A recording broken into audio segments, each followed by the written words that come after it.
Hola, soy Alfonso López de 305 Broadcast y a continuación le vamos a presentar el último de 3 episodios de entrenamiento que hemos tenido con la fábrica WHEATSTONE.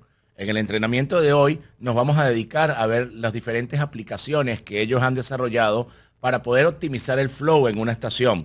Aplicaciones tan interesantes como el Remote Software para controlar las consolas a manera remota desde cualquier location.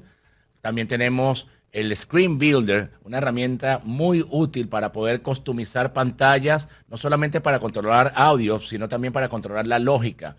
Y esto podemos hacer cualquier función que queramos en nuestra cadena de audio. Vean este interesante episodio y este entrenamiento que hemos desarrollado en 305 Broadcast para usted. Muchas gracias. Bienvenidos a este tercer ciclo de entrenamiento de los productos de WHEATSTONE. En el primer ciclo vimos las configuraciones de las consolas IP 12 y la serie L12. Y en el segundo vimos cómo se manejaban el Navigator. Perdón, en el primero vimos el Navigator, en el segundo vimos cómo se configuraban las consolas en sí. Y ahorita vamos a ver otras herramientas adicionales que usa WHEATSTONE, como lo son los softwares de monitores, los software, el Screen Builders, la forma de hacer conexión remotas a las consolas WHEATSTONE y para hacer un crossover entre la consola. Entonces, Darren, nuevamente, que trabaja en la fábrica, nos va a ir explicando cada una de estas herramientas y cómo se usan en la red de WHEATSTONE IP. All right, Darren, it's all yours. Okay, I'll do little segments, Alfonso, and then you can translate them just like we did before, right? Sure. Okay, good. So what we're going to do is, I think this is the third session of WheatNet IP training. We're going to cover some of our software applications, which are going to be PCXY, Meter Monitor, Remix, Remote Lxe, and Screen Builder. Ok, entonces vamos a estar hablando específicamente de estos 5 software: PCXY, el monitoreo, Remix, el remote de la LXE y el software Screen Builder. I'm going to start off with PCXY since this is the most simplest application, but I'll cover this to give you an idea of what PCXY does. One note on PCXY, this is a site license when you purchase it. Which means that where is just as the Navigator, right? Correct. So you pay one fee and you can install it on many machines. And many machines within your network. Within your network, yes. Exactly. If I have 2 networks, I have to pay 2 licenses. 2 sites, you'd pay one for one site, one for the other site. Exactly. Ok. Vamos a hablar primero del software PCXY, que es un software que funciona tal cual el Navigator. Usted lo paga una vez y lo puede usar en ese network de audio que tiene en ese sitio. Si usted tiene 2 sitios con 2 networks de audio, son una licencia por cada sitio, tal cual es el Navigator. So when you first install the PCXY software, you're going to install it and it's going to ask you to license it. Once you license it through WHEATSTONE tech support, when you open it up, this is what you'll get. Entonces, cuando uno lo instala, lo primero que le va a preguntar es que tiene que pedir la licencia, la pide a soporte de WHEATSTONE una vez que la haya comprado, y esta es la ventana que aparece. Darren, before you start explaining the software, each step, can you define what is this software for? Sure. Yep, I was just going there right now. Okay.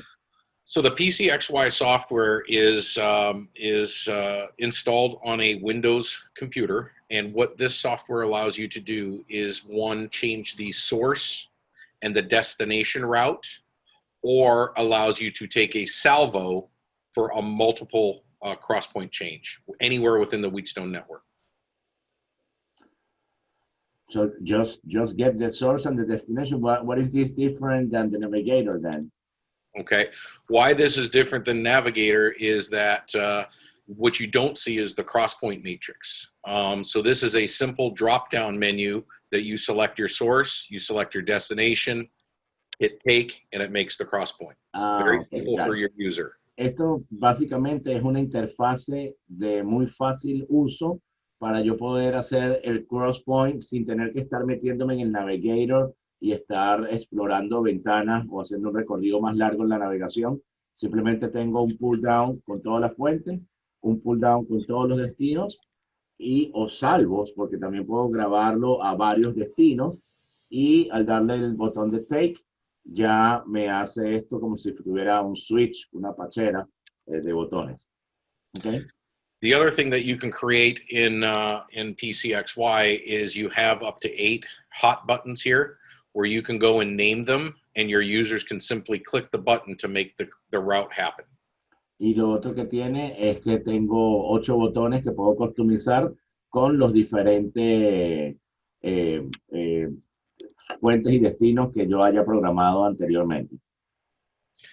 Okay. The other thing you can do with PCXY is you can run multiple PCXYs on the same computer. So if you have 8 hot buttons here, I can install this a second time and have 16 hot buttons. Do you have a limit? No, you don't have a limit. You can install 3, 4, 5 times on the same computer, and you can have all these set up differently. Aquí estamos mostrando 8 botones, pero yo puedo duplicar esto y puedo tener 16, 32. No tengo límite en la cantidad de reproductores de esto, o ventanas como esta, por decirlo de esa manera, lo puedo hacer en cuantas veces quiera en una computadora. Okay. Can I do it in one computer or in as many computers are in the network as I desire?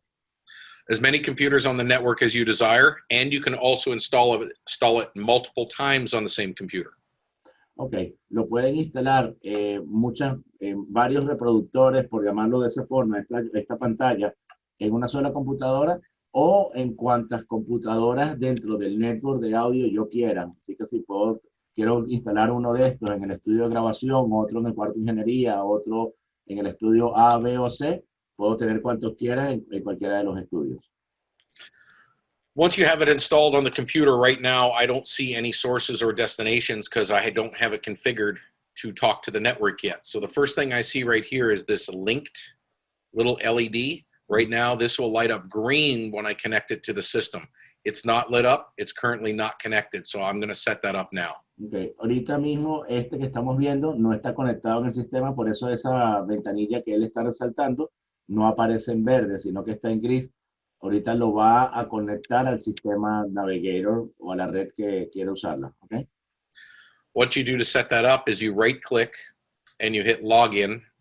From the factory, the password is nothing. You hit OK, okay. And then you right-click again and you get this menu. Entonces, para poder configurarlo, le hacen right-click, el password es 0, ninguno, y después le da OK, le da right-click y sale el menú que aparecía anteriormente. Login, OK. Okay. Once I right-click, what I want to do is I want to go set the IP address of this. Entonces, lo primero que va a hacer es ponerle el IP a este software. Okay. Give me 1 second here.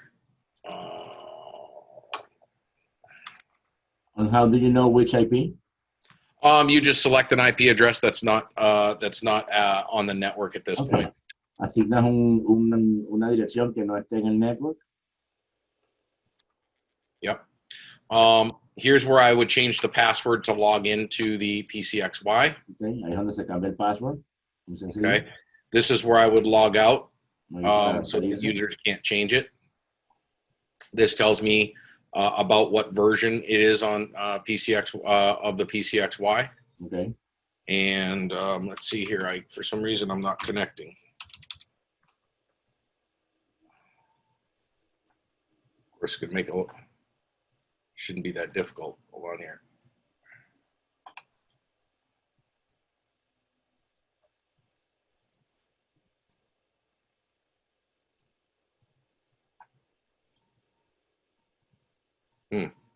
Right now I can't connect. I'm wondering if I'm having an issue with my system. Once I connect to the system, this light will light up green. Ahorita no se and then it will give me the razón, pero cuando se conecte esa luz se pone en verde. It'll actually give me all my sources and all my destinations and all the salvos that I have set up on my system. Okay. And to have multiple screens in the same computer? Yeah, so once I install this a second time, I would have a second one, and I'd give that the same IP address, and I would link it up to the system. Okay. I do this one. So you have to reinstall the same software. Yes. Okay. Entonces, para poder tener más reproductores en la misma computadora, simplemente se reinstala de nuevo el software y se asigna otra dirección de IP. Okay. Once you have that set up, you can set up the visibilities of what each of the controllers can see. So once it's connected to the system, I set up the visibilities on my sources, I set up the visibilities on my destinations, and I also set up the visibilities on the salvos. When I do that, this is what this particular controller would see in the source list. This is what it would see in the destination list. En la pantalla de visibilidad, uno pondría cuál de las fuentes está permitido uno ver desde este reproductor, cuál de los destinos o cuál de los salvos. Okay. Now, to configure the hot buttons, what you do is you right-click on top of one of the hot buttons that you want to configure. Okay. This is what I would want to name the hot button. Okay, and then what do you want to do? Do you want to connect the destination to a source to a destination, or do you want to do a salvo? And once you do that, that button then is programmed. Okay. Para configurar cada botón, le das right click a cada botón y uno le asigna el nombre y asigna qué fuente o qué destino quiere o qué función quiere que haga, de qué fuente, qué destino o qué salvo. Other than that, Alfonso, this is about it for the PCXY. Este es un software muy sencillo, no tiene mucha ciencia, pero sí tiene mucha utilidad. Can you please tell me the price because I'm not familiar with? The price, the site license, I believe, is $1,050 US retail, Okay. and that one-time fee for the whole site, as many instances as you install. Estamos hablando de que tiene un coste de $1,050 por licencia que se puede instalar en cuantas computadoras se requieran en el network. Okay. Any questions on PCXY? ¿Alguna pregunta sobre este software en específico? No questions, we continue. It's pretty simple. Okay. Let me just close that out. All right, let's move on to Meter Monitor. Meter Monitor is a application software that allows you to create a wall of meters of anything you want to monitor visually from the source or destination side of your WheatNet IP network. El segundo software que vamos a ver es el Meter Monitor. Es un software que te crea una pared de medidores que te permite tener una visualización mejor de los audios que estén en el sistema. The price for this is a per computer fee. Alfonso and I don't. It's about $1,500, I believe, I think so, yes. $1,600. But it is a per PC fee. El precio de este es por computadora donde se vaya a usar y tengo entendido que cuesta unos $1,500. When you with Meter Monitor GUI, you have the option to configure and choose have up to 64 meters on a screen. Uno puede con esta software tener hasta 64 medidores en una pantalla y aquí yo puedo escoger el layout de las diferentes opciones que tengo como medidor. These are some of our canned layouts. I'm currently running this layout right here. However, I can go and pick and choose any of the layouts that you wish, or you can go create your own layout through the Custom Advanced tab. Estos son los layouts que te da el sistema. Sin embargo, con el tab de avanzado, ustedes pueden crear su propio layout customizado a su necesidad. Okay. Okay. If I change it, I hit OK. As you can see, it's going to change the layout on how I'd like my screen. Okay. Depending on what layout you want. Once you have your layout configured that you actually want to use, what you do to actually start creating meters in your layout, it says right-click here to configure. Entonces, para poder crear cada medidor, ahí dice en la pantalla que le des al botón derecho del mouse para poder configurarlo. What you're able to do now is when you right-click on here, you go to the Configure tab, and this is basically going to tell you what you want in here. You can put in your logos, or you can choose from one of 3 or 4 meters that we have here that you want to be viewed in this cell. Entonces tú puedes decir, quiero poner el logo de la compañía o tengo para escoger 3 tipos de medidores. For now, I'll kind of show you exactly how this is gonna work. But before you configure, what you want to do is you want to make sure that you go to a system scan and scan your network for all your sources and destination names and everything that's available in your network. Okay.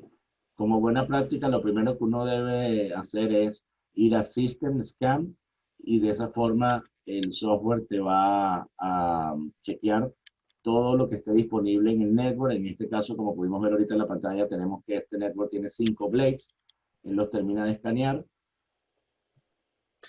Once you've completed your system scan and you go to your configure screen, the reason why this is important is because this is what's going to refresh everything that I have in my network should you have made any changes in names or added blades or added consoles. So this is going to give you your most update information. La razón por la que hacemos ese System Scan, porque de esta forma, al uno querer ponerle la información que queremos que vaya en ese meter, ya se hizo un refresh en el sistema y ya él sabe qué es lo que está pasando en el network de audio. Entonces, desde esta pantalla que está aquí, una vez que le hicimos right click, podemos escoger si lo que queremos medir es una fuente o es un destino y podemos seleccionar el tipo de reloj que queramos. Can you also select here the type of alarms to indicate in case there's no audio, right? Not particularly in this particular screen that I'm in, but we're getting close to it. We're getting there. Okay. Yeah. Yo le pregunté que si aquí podía seleccionar algún tipo de alarma. No, esto solamente para seleccionar qué medidor quiero tener, qué quiero medir. Y ahorita, un poquitico más adelante, vamos a ponerle el tema de las alarmas, cómo se configura. So, once you're in this screen here, you're going to choose the actual type of meters that you want to see in that cell. And once you choose that meter, you can have them view as vertical or horizontal, stereo or mono, or I can stretch it to fit the cell completely, to completely fill the cell. Okay. Una vez que ya escogí el medidor que quería, lo puedo poner que sea vertical, horizontal, que sea estéreo o mono, o que me haga un stretch y que me ocupe toda la pantalla. Okay. Also from here, I can go ahead and view, select how I want to view the meter, whether it's peak and average, peak only, or average only. También puedo escoger si quiero que sea peak y promedio, o peak solamente, o promedio solamente. Once I've selected, how I want the meters to be viewed, I can then label what this is going to be that makes sense to you or the users in your facility. Después de que ya escogí el tipo de medidor, la fuente o el destino, le puedo poner el nombre de lo que haga sentido para mí al verlo en la pantalla. So, for instance, I can say off-air signal, which means this would mean my tuner that I'm monitoring my off-air. But as you can see, I'm not limited to just 8 characters. Okay. You're not limited.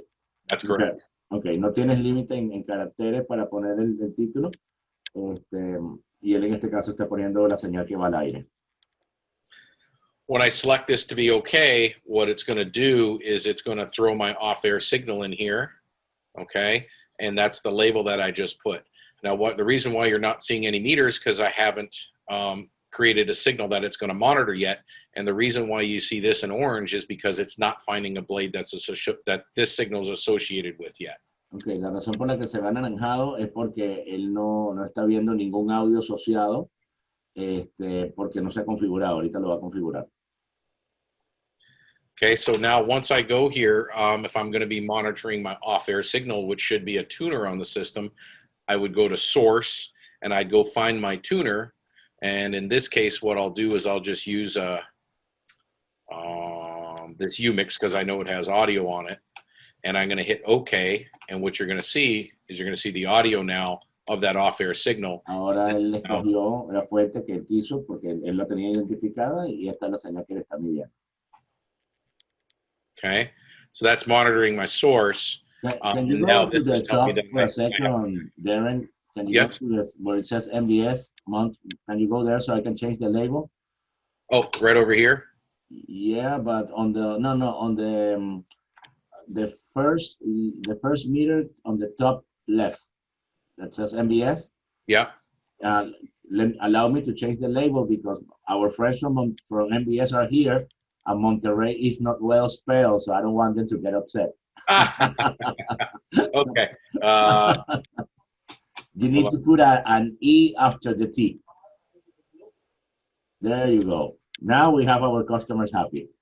There you go. One E after the T. There you go. Perfect. Now, good. De nada, Valdo. There we go. All right. Bien. Now, the reason why this is orange, Alfonso, is what it's telling me is it's telling me that it can't find the blade that the audio is associated to with this meter. So it's telling me this question mark is just like in Navigator. I can't find the blade that this is associated with. So if you lose a blade off your system, anything that is associated with that blade, this will go orange and give you a question mark. Okay. Cada vez que no hay un blade asociado a ese label o a ese meter, te va a salir con esa pantalla anaranjada. Okay. And if I go in here and configure, right now it's telling me that there's no source on here. That's why it can't find it. So que no había ninguna fuente. Ahorita va a asignarle una fuente de audio. If I configure it, y ahora sí la tiene. Give it a meter, all of a sudden now it finds it and everything's back to normal. Okay. The 3D plot analyzer, what is it for? This here? Yep. Okay. All right, so let me just, so I've showed you how to configure a cell with the meters right now. So we've done that.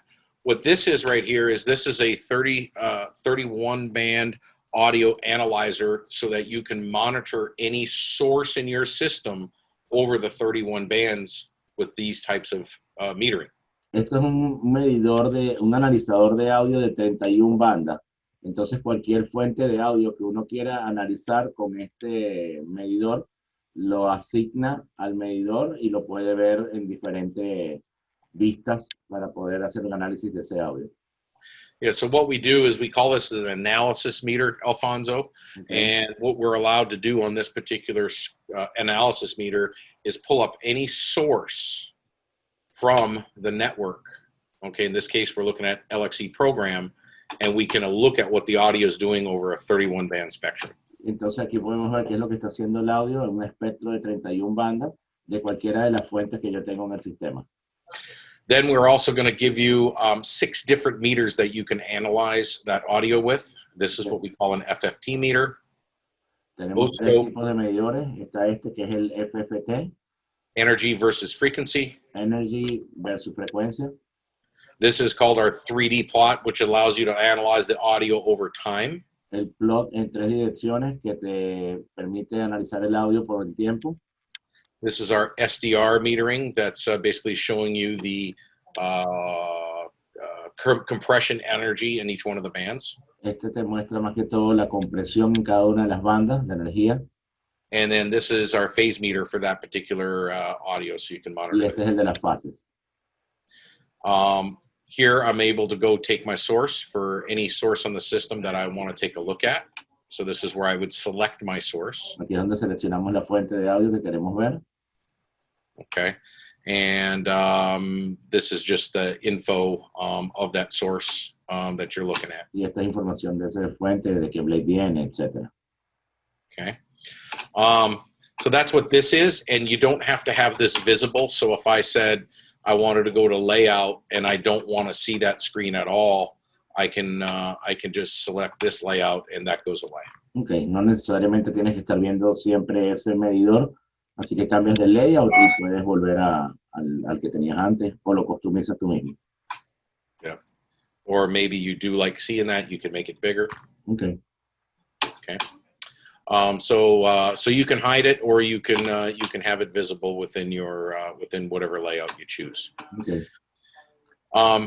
If you have meter monitor up on a larger screen and you want to zoom in on your audio, if you double left click on the actual cell, it'll bring that to the entire monitor. Okay. Si tiene un monitor grande, porque hay en sitios de ingeniería que han puesto esto en un monitor de 40 pulgadas, para que sea más visible, al darle doble clic con el botón izquierdo, se te va a hacer un zoom en el medidor donde le hayas hecho clic.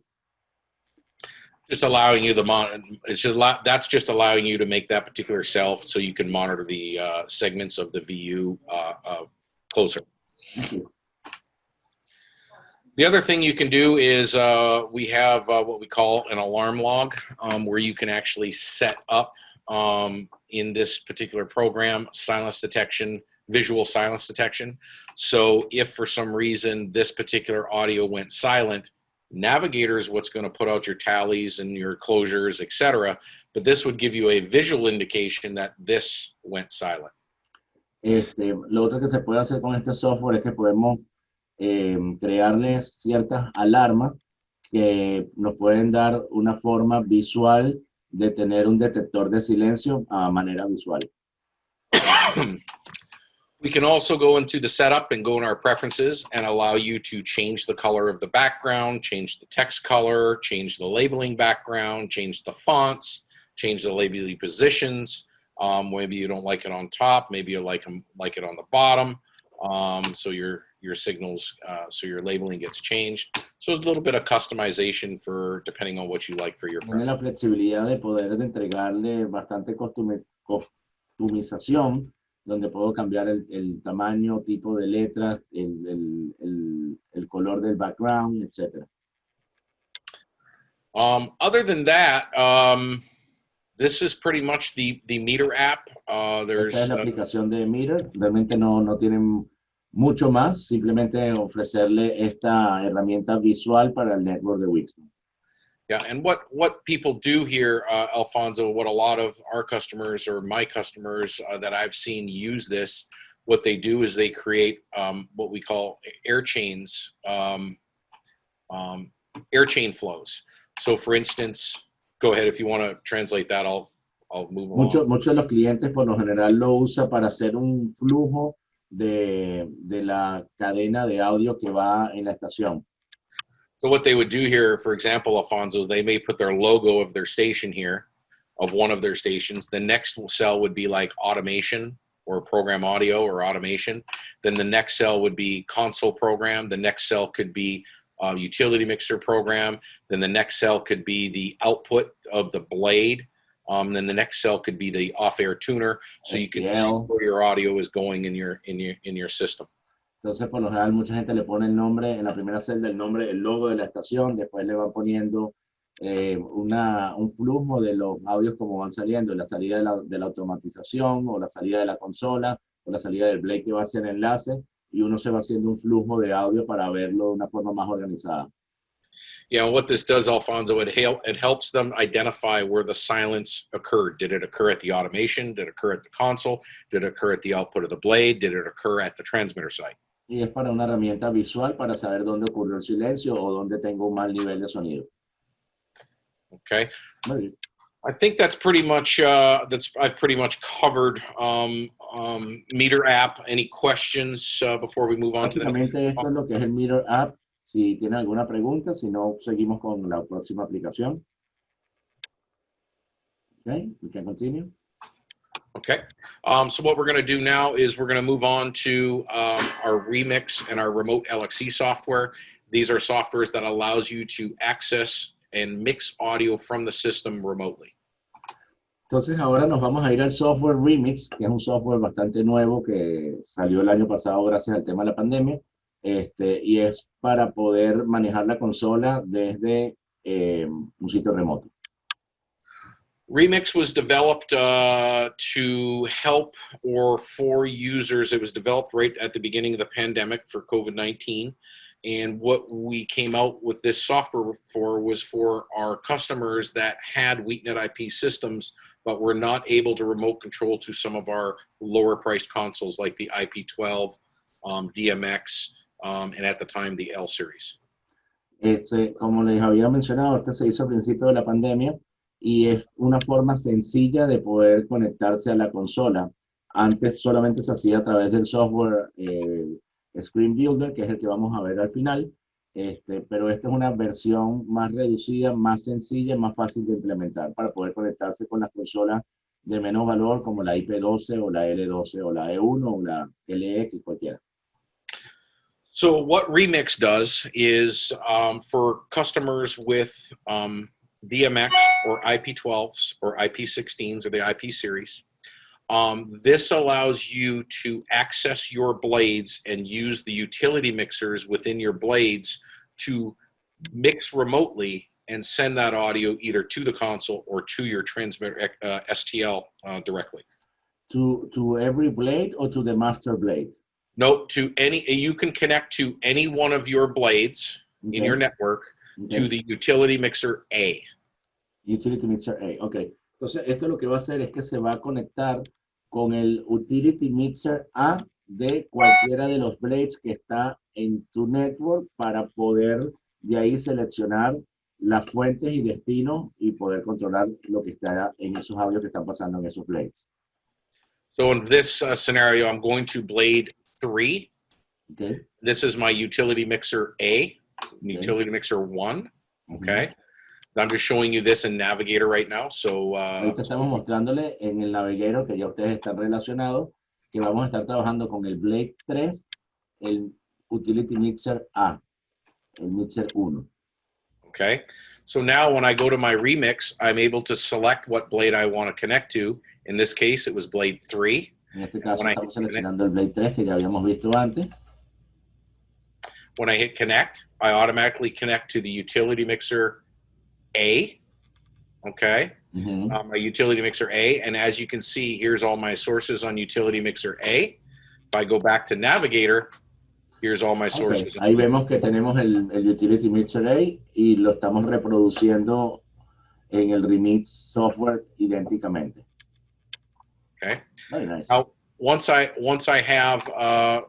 connected to it, you see my 8 faders and you see the sources that are on it. And now I can control the audio or turn the channel on and off just as if I was sitting in front of my sideboard or in front of Navigator. Entonces ahí de esta manera podemos controlar el audio o darle on and off a algún micrófono como si estuviésemos al frente de la consola. Okay, what I'm seeing here is my program output, which is program 1, mixer channel A. Este es el program output del mixer channel 8. A, and then this is my mixer channel B, which is my second bus. Okay, el mixer channel B es el segundo bus, that is in the blade, no? In that same blade. In that same blade. So if I look at the Navigator, there's my A bus, here's my B bus. So think of it as 2 buses on a console, program A and program B. Okay, got it.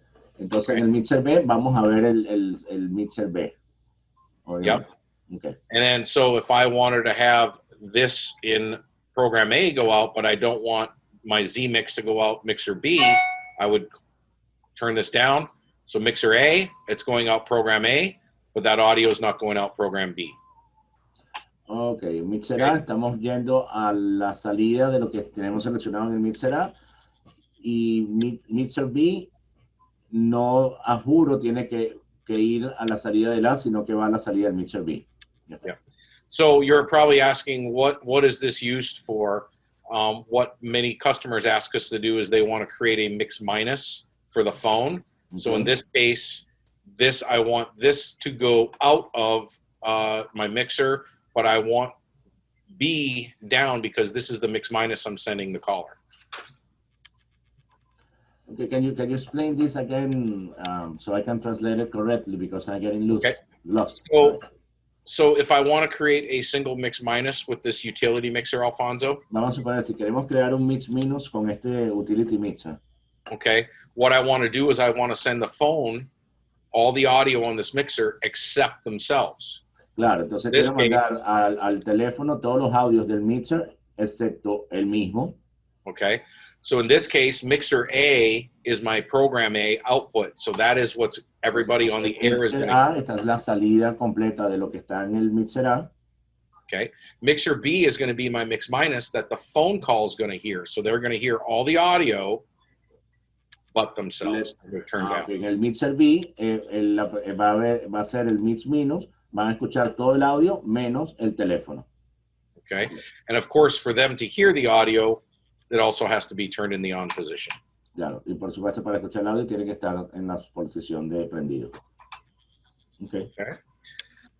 The other thing that Remix is going to allow you to do is we give you 4 buttons here that you can configure as either start stops or talkbacks or control functions back at the studio that you want to make. Logic. Logic, correct?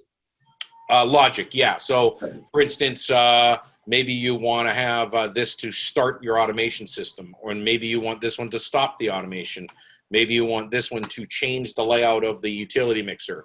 Maybe you want to talk back to the station to somebody that's there. Okay. So you can configure these to do SLIO or LIO functions back at the facility. Ya, entonces, también otra función que ofrece el software Remix es que te da 4 botones de lógica, que son estos. Uno puede ser para aprender el software de automatización, otro es para aprender el logger, para apagar el logger, o para tener un botón de towback para poder hablar con alguien específico en la cabina. Right, and these can be linked to fader setups, like a what do you call it, an event or a preset. So you can Pueden estar linkeados a un preset o a un evento de la consola. Or you can set this up as a start-stop to start and stop an automation or something Puede ser linkeado a una función de encendido y apagado. Even though they're labeled this, you can use them as you wish. And can you change the label? No. You can't change the label at this time, but we are coming out with another version 2 of this that's going to allow you Por to ahora no se puede cambiar el label, pero I'm sorry, you can change the label. Here it is. Sí se puede cambiar el label de lo que uno quiera, sí. Vale. All right. So let's do event 1. You hit OK, and that'll be event 1. Got it. Okay. Okay. What we're actually going to do on a version coming up that we're going to be released, you're going to be allowed to change the source from a remix. Right now, you can't do that. It's whatever is already set in Navigator. Okay. En la próxima versión, ellos van a permitir que uno pueda cambiar la fuente dentro del remix. Actualmente se hace según lo que diga el utility mixer del Navigator. Yep. Okay. So in order to change these sources, you can either create an event and connect these buttons to the event that would allow you to change the sources. Okay. Okay. So you can have multiple mixers in the same remix. Yeah, well, in the same remix, you can set this up to say, hey, I want this to be on my on-air remix. Maybe you have this one set up as I want this to be my voice track remix, or you have this set up that I want to be, a program en específico. Yeah. Okay. Entonces, yo también puedo poner esos botones que son customizables, los puedo llamar como eventos. Entonces, de repente puede ser uno que sea el evento de un programa específico, el otro que sea el mixer de un estudio de grabación, el otro que sea el mixer de otro programa de noticias. The other thing that many people have done, Alfonso, is remember when I went to log into Remix here, I had different blades I can connect to? Yeah. What they do is they say that this blade here is my on-air remix, this blade here is my production remix, this blade here is my voice track remix, and this blade here is my, off-air interview. So I can use the utility mixer of each of those blades to whatever of these labels. Correct, and each one of those utility mixers are already set up by the engineer to do that function. So if I want to go connect to my my production remix, here's my production remix. Exacto. Otra cosa que se ha hecho es que como yo me estoy conectando al Blade y en el Blade, cada Blade tiene su Utility Mixer A, entonces yo puedo decir, bueno, el Utility Mixer del Blade 1, quiero que sea el de tal estación, el Utility Mixer del Blade 2, quiero que sea de tal otra estación o de Voice Track, etcétera, y ya lo dejo todos mis Utility Mixer preconfigurados para poder utilizarlo con el Remix. Yeah. So as you can see, if I just show you an example here, I can say, hey, my Blade 3 is going to be my on-air remix, and here's all my sources for that. Okay. This would be the button that I would press to make it to go to air. If I go and press Blade number 1, I would connect to it, and you notice all my sources are going to, or sorry, all my sources. De esa forma pueden ver que conectamos al Blade 3 o después al Blade 1 y vemos cómo cambiamos de mixer. Okay. So that's another way you can select different mixers to do different things remotely if you have multiple blades in your system. Okay. Esa es una forma fácil de poder tener múltiples mixers dentro del remix. Any questions on Remix? ¿Alguna It's a very simple pregunta en el application. remix hasta ahora? No, let's continue. And we Price have 20 minutes. price for this, Alfonso, is $300 retail per seat. But what do you mean per seat? So I can understand. Per computer. Per computer, okay. El Yeah. precio de este software es $300 por computadora donde se instale. Okay. All right. All right. The next one we're going to go to, I'm going to spend a little bit, not much time on this because I know we only got about 20 minutes left. Plus, we don't have user with the LXE console, huh? You don't have a user with the LXE console? No, the user that we have here is with the LX, but not with the LXE. Okay. For the LX24 or E6 or E1, I don't have one connected, Alfonso, so I won't be able to show But them. you can just show briefly the LXE that you have connected, Yep. briefly, Okay. because there's only one user here with the LX. The rest of the users is IP and L. IP and L. Okay, so Ellos tienen otro software para conectar remoto a las consolas de más alta categoría de ellos, que es la LX. El Class E software se conecta con la LX, con la E1, con la E4, con la E6, y tienen otro software que es para conectarla con la LXE, que es el top de línea de consolas de ellos. Ahorita en este grupo que estamos aquí, no tenemos usuarios de la LXE, tenemos usuarios de la LX. Derry nos va a mostrar brevemente cómo funciona, pero es preferible aprovechar el resto del tiempo que nos queda en hablar más en el Sprint Builder, pero es básicamente la conexión remota de esos modelos de una forma más extensa. Okay? Okay, so anybody with a DMX or IP, they're going to be looking at Remix as long as they have a standard Wheatstone blade in their system. Anybody with an E1, E4, E5, E6, or LX24 would use Glass E. Anybody with an L series, we have a Remote L available for the L series. Okay. And then for LXE, we have the Remote Lxe. Got it. Okay, entonces, repito, para la DMX, que es la nueva consola AudioArts, que vale la pena observar, y para la IP12 se usa el Remix. Para la E1, E4, E6 y LX se usa el Glass E. Para la L se usa una versión que ellos tienen, y para la LXG usarían esta de aquí abajo. Yeah. So those are our remote console controls. Now, I don't have an L or an E1, E4, E5, E6, or LX24 connected to the system that I'm working at right now. Mm-hmm. But and I do have a Remote Lxe, so I'll show you how they all pretty much work the same. Ahorita básicamente funcionan todos igual, no tiene conectadas las otras consolas, pero tiene una LXG que vamos a verlo que funciona bastante parecido. When I open up, for instance, an L series remote connection, it'll come up like this, and you will have the number of faders that your L has, 8, 12, or 16. It'll give you your 4 buses, your Q, and your control and studio output faders. Okay. Entonces aquí vemos que tenemos todo el Q, tenemos la salida programa, audición, auxiliares, utility, tus botones on-off, los faders, y tu salida principal de control room y de estudio. Y te está demostrando donde dice faders, el faders del 1 al 12, o si tienes una consola más grande, del 13 al 24, si sería el caso. It'll also tell you the source that's on each of the faders, Alfonso. Ahí donde está señalado que no se ve nada, te diría la fuente que está asignada a ese canal. Okay. That's what you can do with the L series. When I connect, uso la L. When I connect to the E series or the LX24, you will select the console you want to connect to the IP address, and hit connect.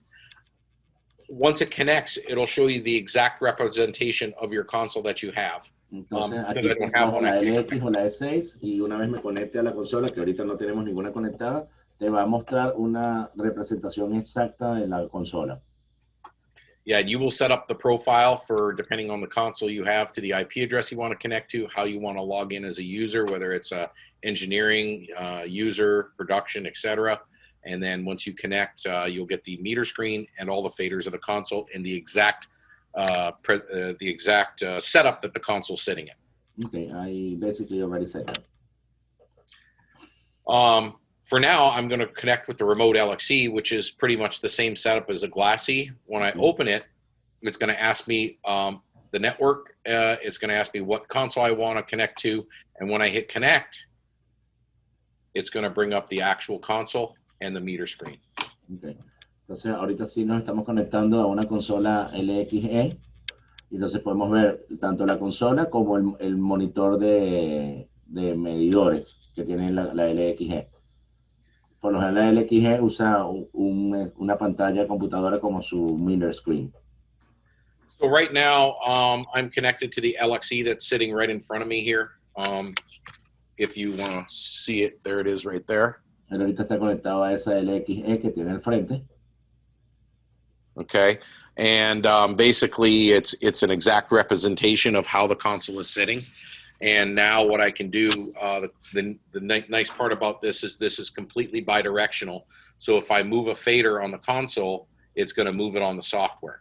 Lo chévere de esto es que es completamente bidireccional, así que si muevo un fader en la consola, me lo va a estar moviendo en el software. If I change any of the program buttons on the console, as you can see that I'm doing right now, it'll change it on the software. Si muevo cualquiera de los botones del programa en la consola, me lo está moviendo en el software o viceversa. Or if I change it on the software, the remote software, it's going to change it on the console. So it's completely bidirectional. Sí, que es bidireccional. Vale. Now, what a lot of people ask is if I adjust a fader remotely from here, it doesn't adjust the fader on the console. So how do I know where the audio is sitting if I've adjusted remotely externally from the building? Mucha gente se pregunta si lo cambio remotamente. Los faders no son motorizados, entonces ¿cómo voy a saber dónde quedó estacionado el nivel de audio en ese fader que moví desde el software remoto? So right now, my fader on my console, you can see I'm moving this right now. The fader on the console sitting at unity gain. However, if I move the audio remotely from the software, I move the audio level down, but on the console, the fader's still sitting at unity gain. So how do I know where the audio is sitting?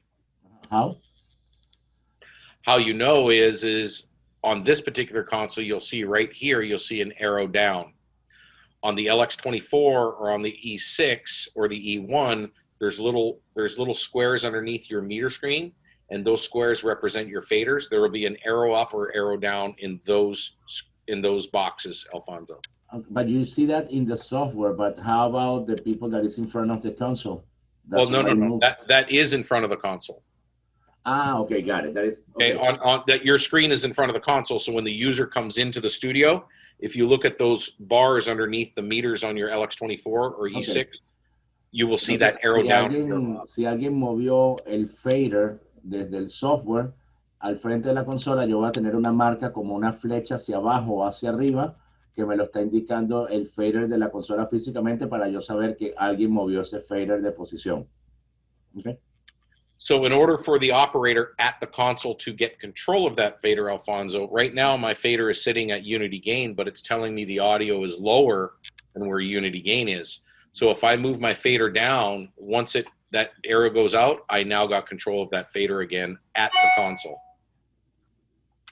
Because when you put it in the right position, it will tell you, it will shut off the signal or something.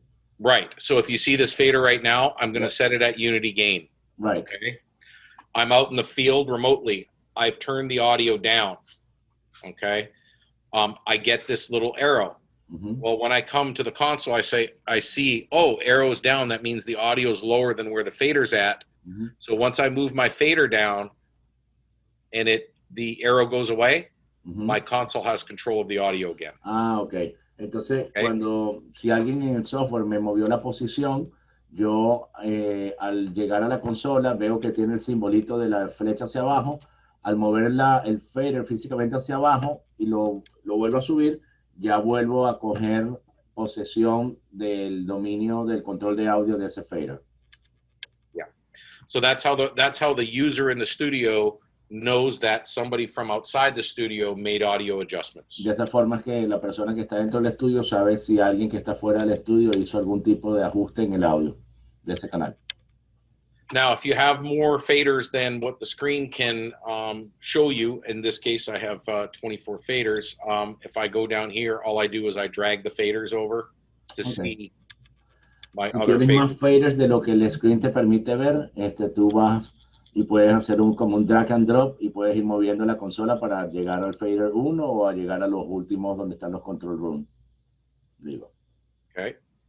The other thing I can do on the LXE, which is nice, but you can't do on the other consoles, on the LXE, I can put your program addition and queue in some of the OLED displays, and I don't have to have this open.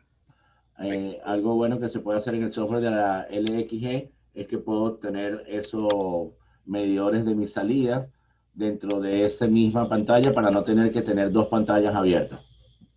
Yep. Now, with the Glass E and the LXE remote software, I can do everything that I can do as if I was sitting right in front of the console. Every feature I have access at my fingertips. Con las versiones de Glass E y de la LXG, yo puedo remotamente hacer todas las consolas todas las funciones de la consola con el software. Yeah.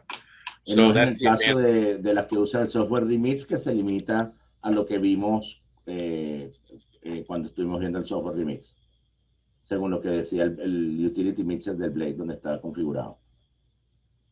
Yep. So every function, every feature, every button, every option is available to you via Glass E and or Remote Lxe, unlike some of the other smaller consoles where you're limited to just controlling program buses and audio level. I have seen in trade shows that you have the, for example, this software or the Glass E as a standalone console without having an actual surface. Yes. In order to have that, you need what? To have an engine plus this software license, or what is the configuration? Okay, so what I'm showing you right now is our remote version, which is connecting to a physical console, Alfonso. We do have what we call VMI, or virtual mixer interfaces. Okay. Okay, and what those are is basically a glass console without physical console hardware. Okay. And go ahead, explain that, then I'll explain what you need. Sure. Yo le estaba preguntando porque yo he visto en un par de shows, cuando teníamos el privilegio de ir a estos shows, que espero que volvamos pronto, ellos tenían como exhibición una especie de consola en un display sin tener necesidad de tener un Surface. Mi pregunta era que si esto es lo que usaban. Él me estaba respondiendo que esta es la versión para conectarse remota a alguna de las consolas, pero ellos tienen algo llamado VMI, que es Virtual Mixer Interface, que es para darnos la posibilidad de tener una consola standalone, simplemente con el control de un display, de una pantalla, sin necesidad de tener ese hardware. Y ahorita nos va a explicar qué es lo que necesitamos para tener esa Virtual Mixer. Okay? Yep. So what we have, Alfonso, is two packages. We have what we call our E or LX VMI, and then we have our Glass LXE virtual mixer. Both of those packages you can buy as a glass mixer. What they include is on the E side, E or LX side of things, is the VMI and the mix engine. On the LXE, you get basically our IP88 LXE mix engine and the software to make that glass console work. Okay, tienen prácticamente dos versiones, una por llamarlo de esta manera con la que es la consola LXE y otra con lo que sería con las consolas L, que te incluyen el mix engine. It only includes the mix engine, but it doesn't include the blade itself, no? The mix engine, and then basically the software. If you have to add audio I/O, that's where you add the blades. Okay, te incluye el mix engine y el software. Y después uno debe comprar blades adicionales para poder tener entradas y salidas. That's right. So it's just like buying a console. You get the console bundle, and then you add the blades per the I/O that you need. Okay. Es como comprar la consola, pero vas agregando los blades para las entradas y salidas que tú necesites. Do you Yep. have a price reference just out of curiosity for the L version? Sure. The L version, we do not have a VMI for the L version, Alfonso. Okay. It's either the LX24, the E6, E1, or LXE. Let's talk about the E1, for example. Okay.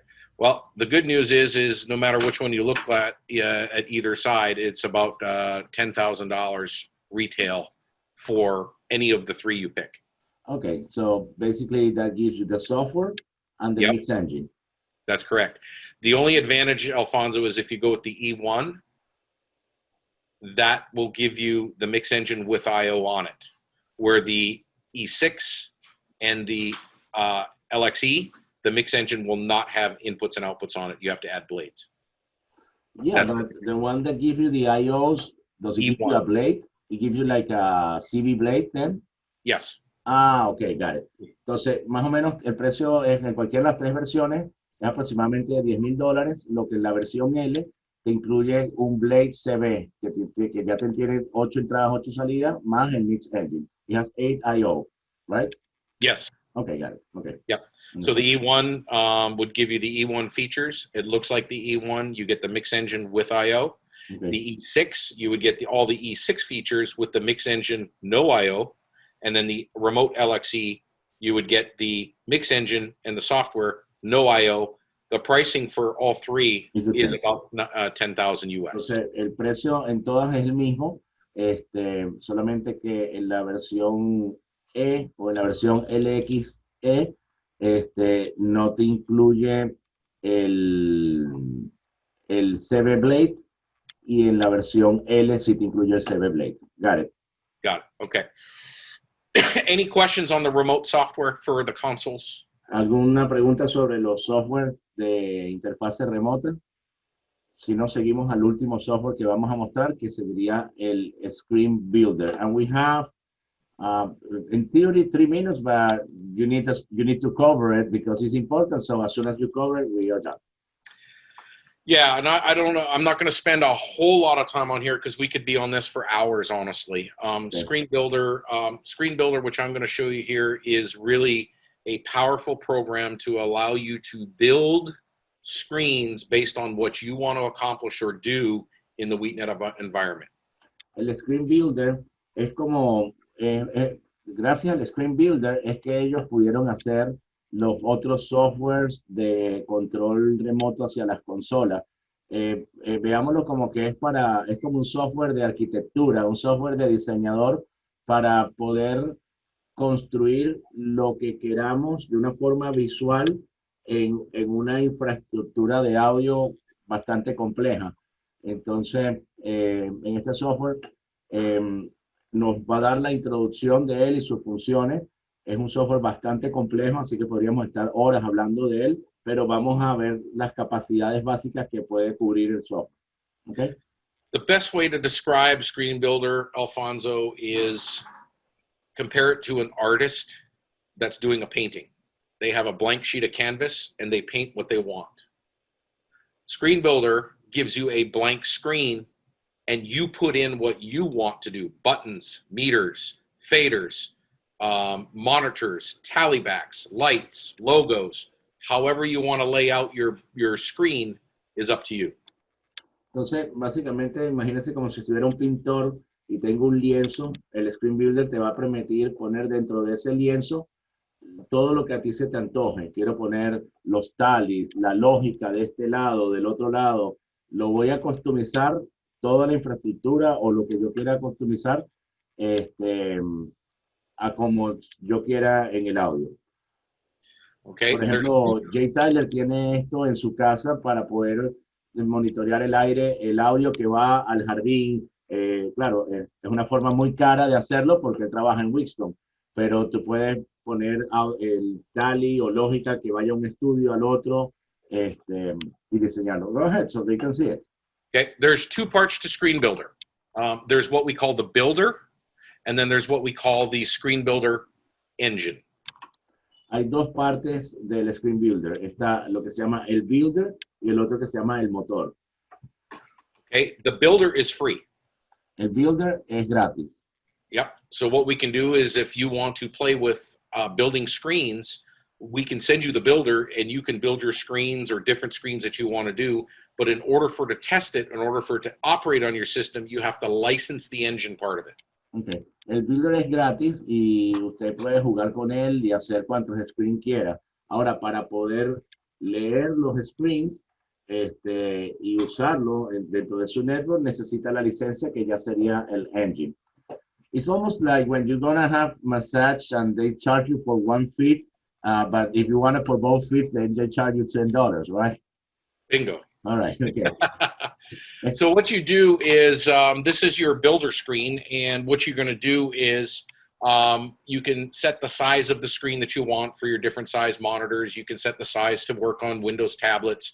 You can change the color background, the big backgrounds, put in images, create layers, etc. So this is where you'd set up on how you want to start your screen. Aquí es donde hacemos el setup de cómo podemos que se vea nuestra pantalla. Depende del tamaño del monitor donde lo vamos a ver. Asignamos el tamaño del monitor, el color del background, el grid, qué imagen queremos en el fondo, si es que queremos alguna imagen, algún logo, cuántos layers queremos que tenga. Okay. Okay. Over here, so this is my canvas, just like I was talking about for an artist. This is my Este es el canvas. lienzo, por ponerle un nombre. Okay. And then what I have over here are my canned things that Wheatstone gives you to choose from. However, Estas son las cosas que yo le puedo agregar a este lienzo. However, you can import images or different buttons or different things that you may want to put on your screen, but these are some of the things that are most popular where I can go ahead and add a button. Claro, ellos te dan botones básicos. Si tú quieres agregar botones más sofisticados, lo puedes hacer, pero ellos te dan botones básicos para tú poder hacer lo que quieras. I can put in a fader. Tú pones un fader. Okay, and maybe I want to go ahead and put in a meter. Okay, I can change the size. I can change the size of it. I can reposition it. I can move it next to it. I can do whatever I really want to do with. If you don't want it there, you can actually remove it. Would you show us a screen that is already done so we can have a better idea of the final result of what we can get to this and how can we apply it to our infrastructure? Sure. Okay. So once you have this laid out, basically I can preview what it's going to look like. Okay. Okay. I can resize stuff. I can do whatever I want to do with it. And then basically what happens, Alfonso, is when I'm done with it, I can actually go and start playing around with it. Okay. And I can link it to whatever mixer faders or metering or audio sources or whatever it is this is where you actually go ahead and you start to configure the button. Okay. Okay. Una vez que yo hice el lienzo, yo en el medio le pregunté para que nos muestre algo que ya esté hecho en una infraestructura para ver cómo nos puede hacer esto útil en nuestras propias infraestructuras. Antes de mostrarme eso, me está señalando que después de hacer el screen como queramos, le hacemos un pequeño preview y luego le podemos asignar en ese botón qué lógica o qué medición queremos que esté monitoreando. Now, once I have all this configured and I save my screen, what's going to happen is I'm going to get a something like this. Okay, it's going to call the WinPC SCR screen, a WinIP screen, and that's when I save my screen. Now, when I open my screen and I test it with my system, here's something where I made with some different VU meters. Okay. Okay. That will be the license part, correct? That would be the license part. That's correct. Entonces ya con esto me está dando un archivo que termina en .wnipscr, que ya esta sería la parte licenciada, donde ya están aplicadas las configuraciones que yo tuve en este meter. En este caso, creo por el nombre que esto es un transmisor. Okay, and that's just a simple screen, but here's a couple different screens that we've had some customers build. This is a customer in Australia. They've linked the RSS feeds to this, and you're going to see it disappear because I'm not connected to it. But there's metering, and then it gives your weather, and here's a clock, and basically it tells me if the mic is live, if the delay is off, and it gives me some information that that I may want to know in the studio. This is Screen Builder. So one question: if this customer has this meter with the weather, he has that in one computer, but that same customer wants to have another meter just like this for his other station. Does it mean he needs to buy as license for the engine as meters he wants to be functioning? Okay, so Alfonso, when you license a computer, you license the engine. On that computer, you can run as many screens as you want to on that one computer. If you want to put the same display in multiple studios, you can license that one computer and KVM displays in the studios. One license, 3 displays. Okay. However, if you want to run the program or the screen locally in each one of those studios on a separate computer, then you need to license each computer. Got it. Okay. Entonces, yo puedo tener en la misma computadora cuantas engines yo quiera. Por ejemplo, puedo tener varias de estas medidores de diferentes estaciones.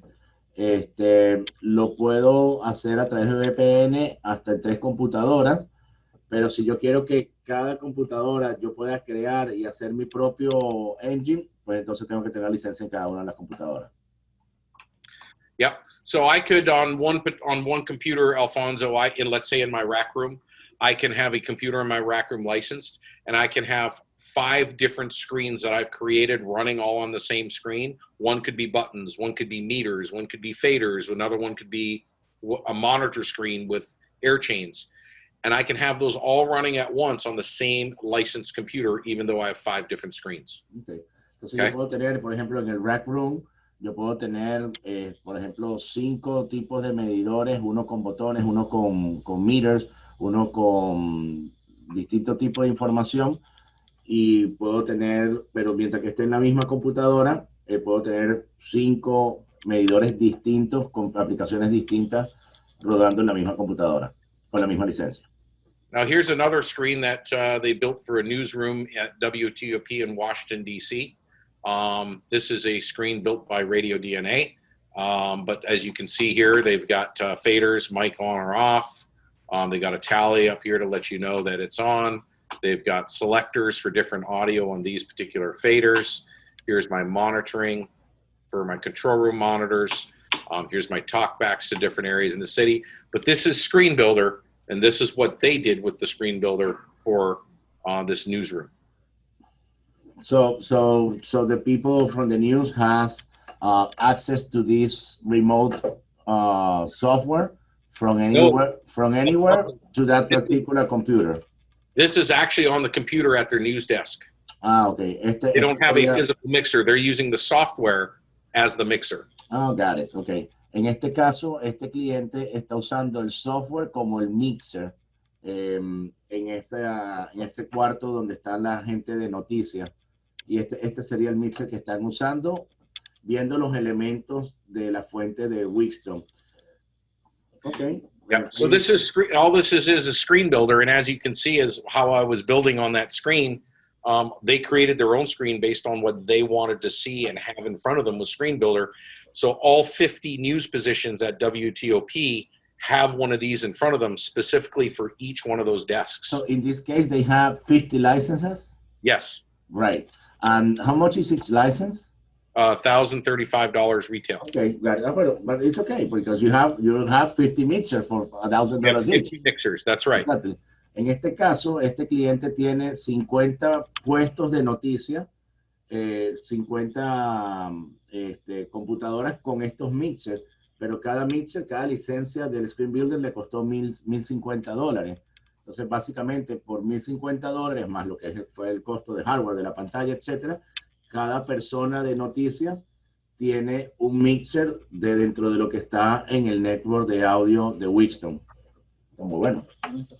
And what these are linked to, everybody's saying, well, this is great. You created a mixer. How are you mixing? What this is linked to, Alfonso, is the utility mixers. So one news desk gets utility mixer A, the other news desk gets utility mixer B, and then they go to another blade. Another desk gets a. So the limit is the amount of blades that you have, the amount of utility mixers, right? Two mixers for each news desk. Yeah, 2 mixers per blade. Exacto. Entonces, claro, cada blade trae 2 utility mixers. Entonces, la limitación, hombre, si este cliente tiene 50 puestos de trabajo, quiere decir que tiene por lo menos 25 blades y está utilizando los 2 utility mixers de cada blade. No lo está usando para otra cosa, sino exclusivamente para esto. ¿Alguna pregunta?